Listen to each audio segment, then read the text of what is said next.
Viewers, আসসালামু আলাইকুম। আশা করি আপনারা সবাই ভালো আছেন। আজকে পর্বে আমি আপনাদের সাথে শেয়ার করব পটল দিয়ে ঝাটকা ইলিশ মাছের ভুনা রেসিপি। এর জন্য আমি পটল কেটে নিয়েছি 4টা মাঝারি সাইজের বড় বড় টুকরো করে, নিয়েছি পেঁয়াজ কুচি, কাঁচামরিচ আর নিয়েছি ঝাটকা ইলিশ মাছ। এখন আমি মাছের মধ্যে দিয়ে দিচ্ছি হাফ চামচ লবণ, হাফ চামচ হলুদ গুঁড়া। মাছটাকে লবণ হলুদ দিয়ে আমি ভালো মতো মেখে নিব।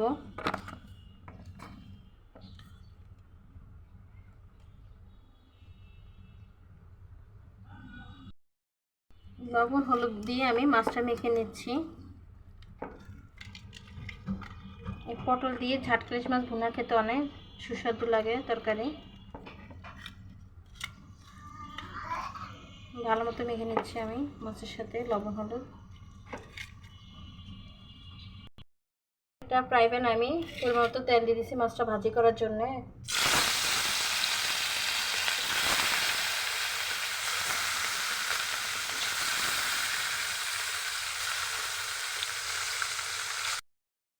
ঝাটকা ইলিশ মাছগুলো আমি উল্টিয়ে দিয়েছি, একটা হয়েছে আর একটা উল্টিয়ে দিয়েছি।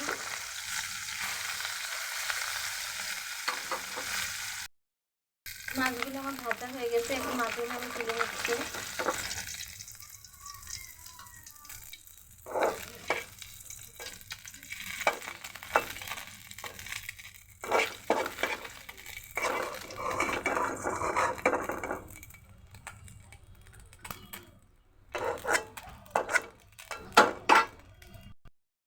পটলে আমি হাফ চামচ লবণ দিয়ে দিচ্ছি, হাফ চামচ হলুদ গুঁড়া। এখন ভালো মতো হলুদ লবণটা পটলের সাথে মিশিয়ে নেব।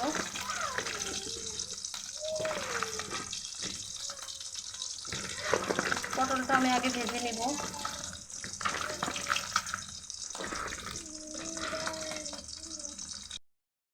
ফ্রাই প্যানে আমি তেল দিয়ে দিয়েছি, এখন পটলগুলো ভেজে নেব।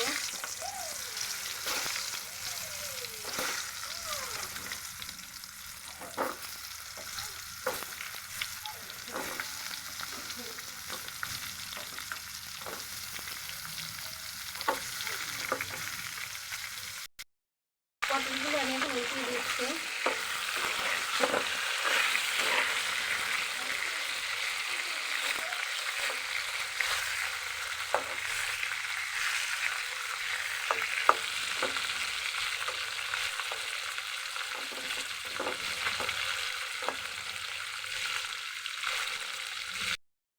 পটল ভাজিটা নেড়ে দিচ্ছি।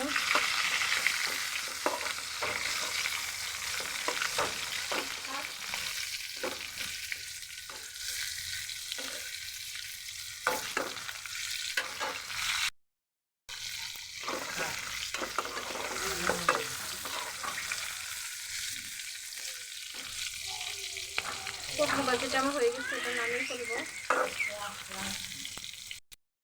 পটল ভাজি হয়ে গেছে, এখন নামিয়ে ফেলছি। এখন আমি তেলের মধ্যে পেঁয়াজ আর কেটে রাখা কাঁচামরিচ দিয়ে দিচ্ছি।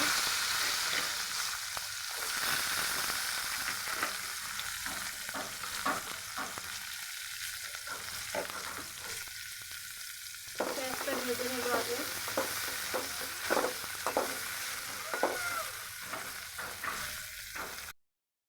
দিয়ে দিচ্ছি হাফ চামচ পরিমাণ লবণ।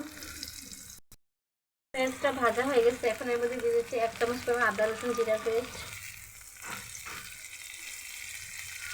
আর 1 চামচ দিয়ে দিচ্ছি।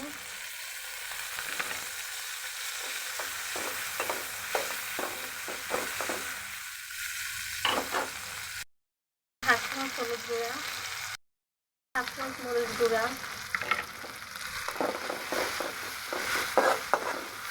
মশলাটা পেঁয়াজটা ভালো মতো আমি কষিয়ে নেব।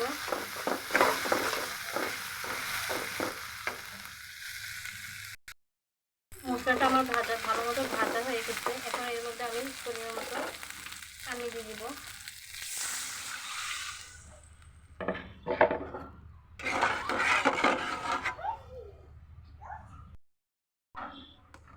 মশলাটা আমার ভালো মতো কষানো হয়ে গেছে। এখন এর মধ্যে আমি ভেজে রাখা পটলগুলো দিয়ে দিব।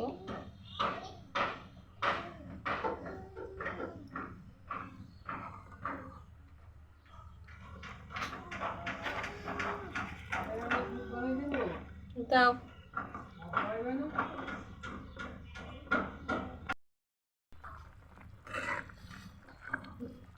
পটল ও ঝাটকালিশ মাছের তরকারিটা আমি নেড়ে দিচ্ছি।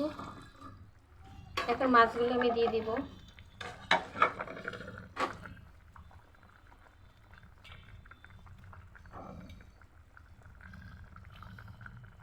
এভাবে রান্না করে তরকারি দিয়ে ভাত খেতে অনেক সুস্বাদু মজা হয়। এখন ঢাকনা দিয়ে ঢেকে দেবো। মিনিট 5 পর আমি তরকারিটা নামিয়ে ফেলবো। পটল ইলিশ মাছের তরকারিটা আমি নেড়ে দিচ্ছি। আপনারা সবাই ভালো সুস্থ থাকবেন। আর আমার রেসিপিগুলি যদি ভালো লেগে থাকে তাহলে অবশ্যই লাইক ও সাবস্ক্রাইব করে দেবেন। আজকে এই পর্যন্তই। চুলাটা আমি বন্ধ করে দিচ্ছি।